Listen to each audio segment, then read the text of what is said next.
Good morning students, it's Akash sir. Class 8 के जितने भी स्टूडेंट्स हैं उनका मैं स्वागत करता हूं अपनी क्लास में। तो हम जो चैप्टर चला रहे थे वो था जुडिशियरी। जुडिशियरी जो चैप्टर था वो चल रहा था हमारा chapter number 5 in the civics या पॉलिटिकल साइंस में क्लास 8 में। तो चलिए स्टार्ट करते हैं पार्ट 2 इसका। तो we have an independent judiciary. हमारे पास ना जो जुडिशियरी है वो इंडिपेंडेंट है। इंडिपेंडेंट मतलब स्वतंत्र है, ठीक है। वो किसी के अंतर्गत काम नहीं करती, वो केंद्र की भी नहीं मानती है, सेंट्रल की भी नहीं मानती है, ठीक है। इसके लिए एक आर्टिकल 50 का एक प्रावधान किया गया है जिसमें केंद्र को जो है जुडिशियरी से, सेंट्रल को जो है जुडिशियरी से अलग रखा गया है, ठीक है। एग्जीक्यूटिव को जुडिशियरी से अलग रखा गया है, ठीक है।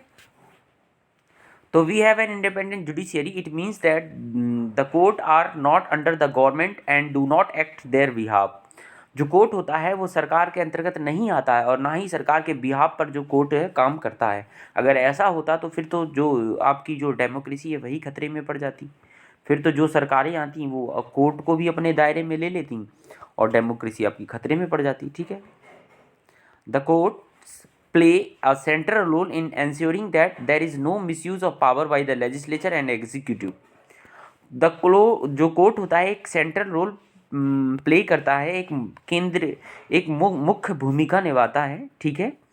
जिसके थ्रू जो है जो लेजिस्लेचर है आपका, ठीक है, और जो एग्जीक्यूटिव है वो पावर का जो है मिसयूज़ ना कर पाए। जैसे अगर जो लेजिस्लेचर है वो एग्जीक्यूटिव कैसे पावर का मिसयूज़ करेंगे कि वो तो जो कॉन्स्टिट्यूशनल अमेंडमेंट लाएंगे, नए नए कॉन्स्टिट्यूशनल अमेंडमेंट ला के, नए नए कॉन्स्टिट्यूशनल अमेंडमेंट ला के वो तो एक ऐसा प्रावधान कर देंगे कि संविधान को ही बदल देंगे। उस कंडीशन में जो है कोर्ट जो है उन्हें मिसयूज़ नहीं करने देता पावर का।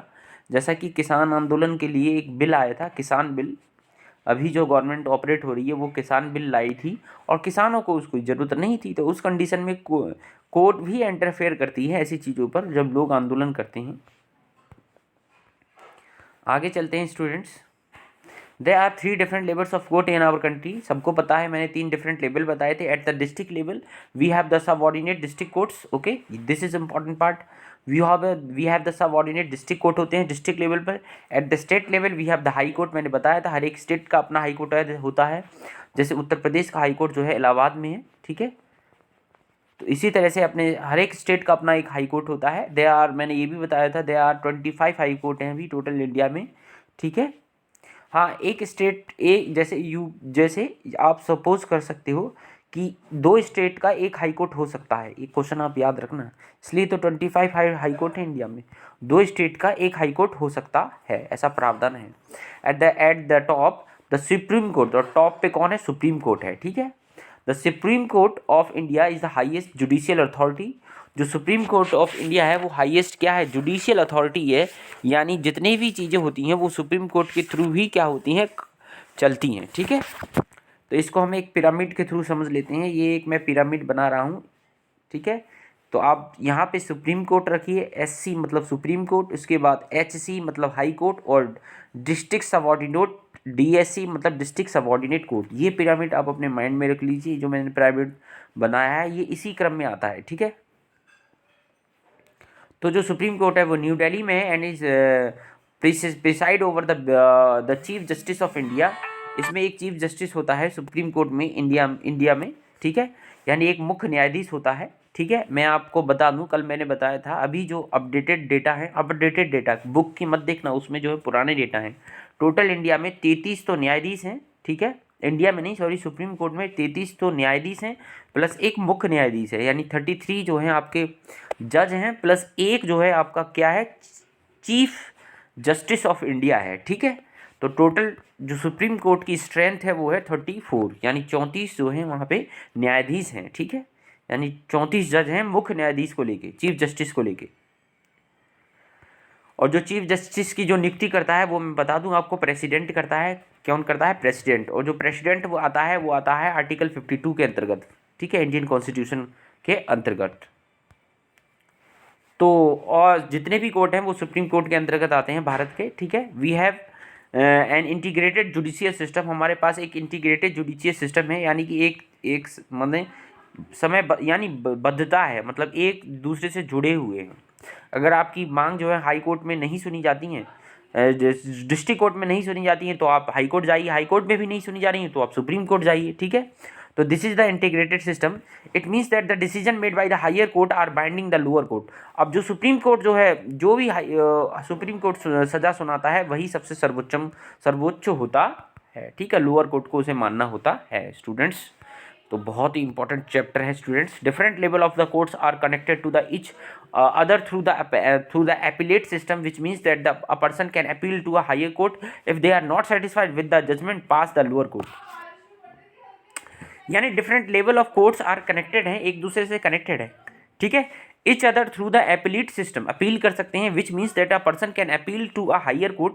आप हायर कोर्ट में अपील कर सकते हो if they are not satisfied, अगर वे सेटिस्फाइड नहीं होते हैं विद द जजमेंट से पास बाय द लोअर कोर्ट। अगर आप लोअर कोर्ट के जजमेंट से पास नहीं है, मैंने अभी बताया था, तो आप हाई कोर्ट में जाके, उससे जो ऊंचा वाला कोर्ट है उसमें जाके आप क्या करिए, अपील करिए। Okay students. Court cases are broadly divided into categories, अलग अलग कैटेगरीज में डिवाइडेड किए गए हैं। जैसे सिविल केसेस होते हैं, civil cases deals with the matters like the money, property, inheritance, marriage and disputes. Most important part, इसे मेमोराइज कर लीजिए। सिविल केसेस में कौन कौन से, मनी से संबंधित, प्रॉपर्टी से संबंधित, इनहेरिटेंस मतलब आपकी जो दादा दादी नाना नानी की जो संपत्ति है वो, उसको इनहेरिटेंस कहते हैं, वंशानुगत संपत्ति कहते हैं। मैरिज मतलब शादी से संबंधित डिस्प्यूट्स। तो इस तरह के जो विवाद आते हैं, जो मैंने ऊपर पॉइंट दिए हैं, वो सारे के सारे सिविल कोर्ट में जाते हैं। अब क्रिमिनल केसेस कौन से होते हैं, deal with the cases of चोरी से, चीटिंग से, रॉबरी मतलब जानते हो फिजिकल इंजरी, अगर किसी को आप इंजरी पहुंचाते हो या फिर मर्डर करते हो, उसमें क्रिमिनल केस काम करेंगे। तो आगे चलते हैं स्टूडेंट, इसका अंतिम स्लाइड कर लेते हैं। In civil cases a petition has to be filed before the relevant court by the affected party only, ठीक है। सिविल केस में एक जो पार्टी अफेक्टेड है वो एक पिटीशन फाइल करती है। The court gives the specific relief ask for, court जो है इसके स्पेसिफिक रिलीफ देती है जो वो मांग चाहता है।